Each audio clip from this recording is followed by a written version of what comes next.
तुम जिंदगी में पछताना छोड़ो।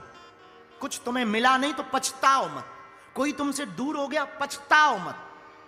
ऐसा जिंदगी में करियर बनाओ कि तुमको छोड़ने वाले पछताएं। ऐसा चरित्र का निर्माण करो कि जिन्होंने तुमको छोड़ा है वो पछताएं, तुम मत पछताओ। तुम ऐसी कामयाबी पाओ, तुम ऐसी सफलता पाओ, तुम ऐसे सक्सेस हो कि जिन्होंने तुम्हें छोड़ा वो पछताएं।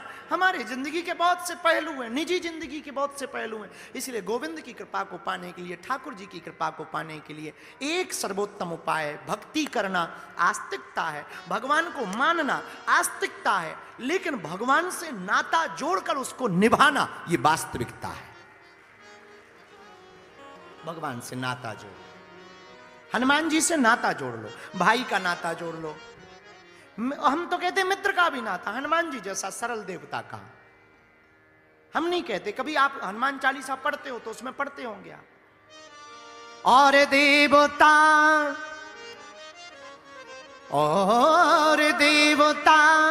चित्त न धरई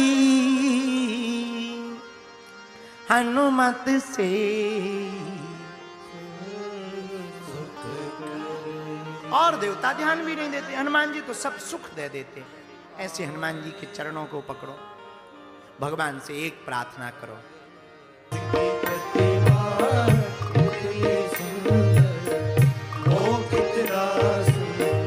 संसार को बनाना इतना सुंदर से, इतने सुंदर सुंदर संसार को बनाया, सुंदर फूलों को बनाया, सुंदर वनों को बनाया, सुंदर उपवन बनाए, सुंदर वाटिका बनाई, सुंदर नदियां बनाई, सुंदर सुंदर हिमालय जैसे पहाड़ बनाए, सुंदर सुंदर से लोग बनाए हैं, तो परमात्मा कितना सुंदर नहीं होगा। इसलिए दोनों हाथ उठा के भगवान से कहो, हाँ नाम तुम्हारा तारनहारा, नाम तुम्हारा तारनहारा, नाम तुम्हारा तारनहारा, नाम तुम्हारा तारनहारा।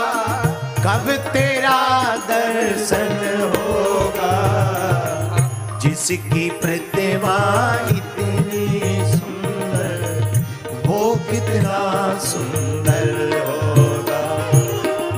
जिसकी प्रतिमा इतनी सुंदर, वो कितना सुंदर। जो बगल में खड़े हुए हैं दोनों हाथ उठा के हरि बोल, उसके नाम से भागवत की कथा करवाओ, तब भी उस महापापी का तरन तारण कर देती है। नारद जी बोले महाराज ऐसे ना मानेंगे, कोई प्रत्यक्ष प्रमाण बताओ। तब एक प्रत्यक्ष प्रमाण सनत कुमारों ने सुनाना प्रारंभ किया। अत्र ते कृतश्यामा इतिहासं पुरातनम, यश्च श्रवण मात्रेण पाप हानि प्रजायते। नारद जी हम आपको एक पुरानी कथा सुनाते। एक ब्राह्मण थे, उनका नाम था आत्मदेव, उनकी पत्नी का नाम था धुंधली। ब्राह्मण बड़े ही धर्मात्मा थे, कर्मकांडी थे, पर पत्नी उनकी बड़ी खतरनाक। पत्नी इतनी खतरनाक थी, अच्छा पत्नियां कई बार खतरनाक होती। ब्राह्मण देव की पत्नी इतनी खतरनाक है, जब तक पड़ोसी से लाठी चार्ज ना हो जाए जब तक वो किचन में ही नहीं जाती। दिन भर लड़ती, रोज लड़ती। अच्छा लड़ती सो तो ठीक है, बाहर आकर दरवाजे से गाली बकती। गाली बकती सो तो ठीक है, पर लड़ाई के समय पानी का मटका बगल में रखती। तो किसी ने कहा कि ये पानी का मटका क्यों? बोले बा लड़ाई करेंगे तो गाली बकेंगे, गाली बकेंगे तो गला सूखेगा, गला सूखेगा तो पानी की जरूरत पड़ेगी कि नहीं। तो किसी ने कहा देवी जी उसके लिए मटका रखने की क्या जरूरत है, भीतर जाकर आकर पी लो और फिर आ जाओ बाहर। बोले बा जब तक हम भीतर जाएंगे तब तक तमाशा देखने वाले नहीं भग जाएंगे, तो तमाशे वाले भी तो चाहिए। जय हो। लेकिन ब्राह्मण देवता एकदम सीधे। अच्छा पति होते ही बेचारे सीधे, बहुत सीधे होते, जलेबी जैसे सीधे होते। वो बात अलग है कि कुछ लोगों के पति बड़े टेढ़े हैं। तो ब्राह्मण देवता एकदम सीधे साधे कर्मकांडी ब्राह्मण, आहा, नित्य भजन करें। इनके पास भगवान की कृपा से सब कुछ था, एक ही कमी थी। क्या? संतान नहीं थी। रोज ठाकुर जी के सामने रोते। इनका भाग्य इतना बुरा था ब्राह्मण देव का कि ये कोई गाय भी पाल लें तो गाय बछड़े देना बंद कर देती थी, कोई पेड़ लगावे तो वो फल देना बंद कर देता। एक दिन इन्होंने विचार किया, सब ताना मारते हैं, ऐसा जीवन जीना बेकार है, मर जाना चाहिए। जैसे ही मरने के लिए वन में गए तो एक पेड़ के नीचे बैठकर रोने लगे। तो एक महात्मा वहां से निकले। महात्मा ने देखा कोई पंडित जी बैठे हैं, आंखों में आंसू हैं, रो रहे हैं, चलो पूछ लें क्यों रो रहे हैं। महाराज, कथम रोदसी विप्रा त्वं काते चिंतावली असी। क्यों रो रहे हो?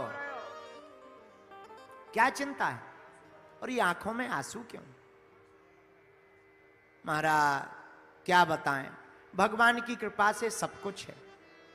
धन है, संपत्ति है, नाम है, मकान है, घरवाली है, एक कमी है। क्या? बेटा नहीं है। महात्मा को शौक लग गया। हम तो सोच रहे थे भगवान का भक्त रो रहा है, ये तो बेटा का भगत रो रहा है। बेटा नहीं है इसलिए रो रहा है। महात्मा ने समझाया, अरे पंडित जी, ये बेटों के चक्कर में मत पड़ो, ये बेटे किसी काम के नहीं होते हैं। कई लोगों के बेटे हैं पर वो बेटों के चक्कर में रोते हैं। भगवान का भजन करो, उसी में आनंद है। तुरंत आत्मदेव ब्राह्मण हाथ जोड़ के बोले, महाराज ठहर जाओ, आप क्या जानो बेटे का सुख। जब पापा पापा कहता हुआ बेटा गोद में आता है, कान में रसगुल्ला सा घुल जाता है। आप तो ठहरे महात्मा, आप क्या जानो बेटे का सुख। महात्मा बोले, ब्राह्मण देवता, हमने आपका भाग्य पढ़ लिया। क्या पढ़ा? महाराज आपका भाग्य कहता है, सप्त जन्मावधि तव पुत्रो नैव च नैव च। एक जन्म तो ठीक है, 7 जन्म तक तुम्हारे भाग्य में कोई बेटा नहीं है। 7 जन्म। और इतना सुनते ही आत्मदेव ब्राह्मण ने अपना सिर महात्मा के चरणों में पटक दिया। जैसे ही भड़ाक से पटका, सोई महात्मा चौंक गए। क्या कर रहे हो? मर रहे। जब 7 जन्म तक बेटा ही नहीं होना है तो मर रहे हैं। और महाराज सुनो, ये मरने की हत्या तुमको लगेगी। महात्मा बोले, हे भगवान, हम कहां खाम पड़ गए।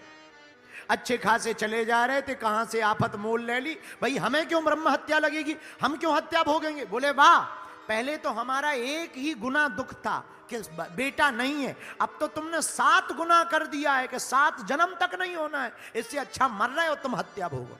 महात्मा बोले, रुको भैया, रुको रुको रुको, मरो मत, मरो मत। क्या करें, कुछ उपाय बताओ। ब्राह्मण देवता बोले, महाराज एक उपाय। हमने सुना कोई महात्मा दिल से पुकार करके कह दे कि जाओ बेटा होगा, महात्मा की वाणी पर परमात्मा कृपा करते हैं तो हमें भरोसा है बेटा हो जाएगा।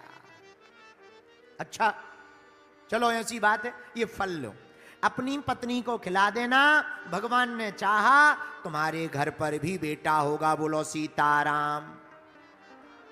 ब्राह्मण देवता ने फल लिया, घर आ गए। पत्नी का नाम धुंधली। क्या नाम? जोर से बोलो। धुंधली देवी। फल लिया, पत्नी को दे दिया, लो देवी जी खा लो। भगवान ने चाहा 10 महीने बाद अपने घर में भी किलकारी गूंजेगी। 9 महीने बाद अपने घर में किलकारी गूंजेगी। अब पत्नी को फल तो दे दिया, अब गांव में चले गए बताने। एक ही गलती कर दी पंडित जी ने, अपने सामने पत्नी को फल नहीं खिलाए। ये आत्मदेव कौन है? आत्मा। धुंधली कौन है? बुद्धि। कभी कभी हम लोग कथा सुनते हैं तो कथा सुनने के बाद में जो कथा का सार होता ना, वो बुद्धि को पकड़ा देते, पर बुद्धि को उस पर चलाते नहीं है।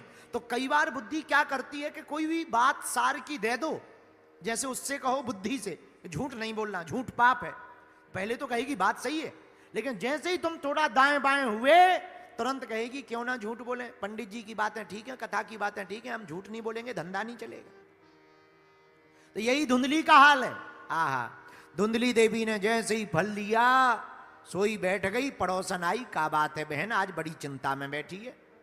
का बताऊं?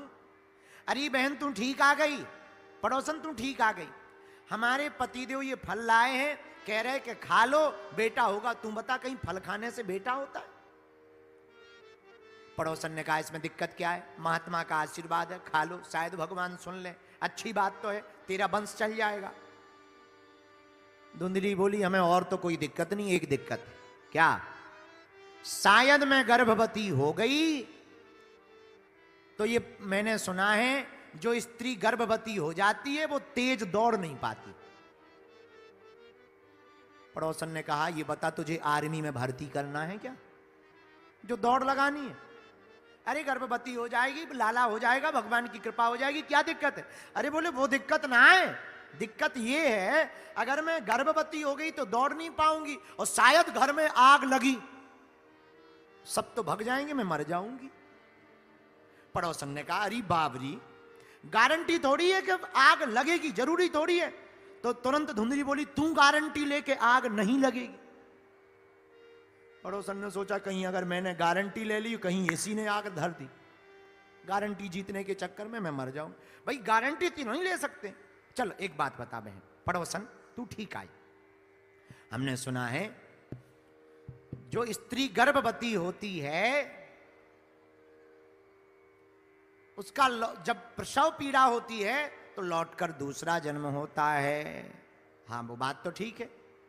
ये कहने लगी कहीं अगर मैं फिर से मर गई, अगर कहीं मैं मर गई फिर, अरे तू कैसी उल्टी सीधी बातें सोचती, जरूरी थोड़ी तू मरेगी, फल खा ले। अच्छा एक बात और बता लास्ट, जरूरी थोड़ी तू मरेगी।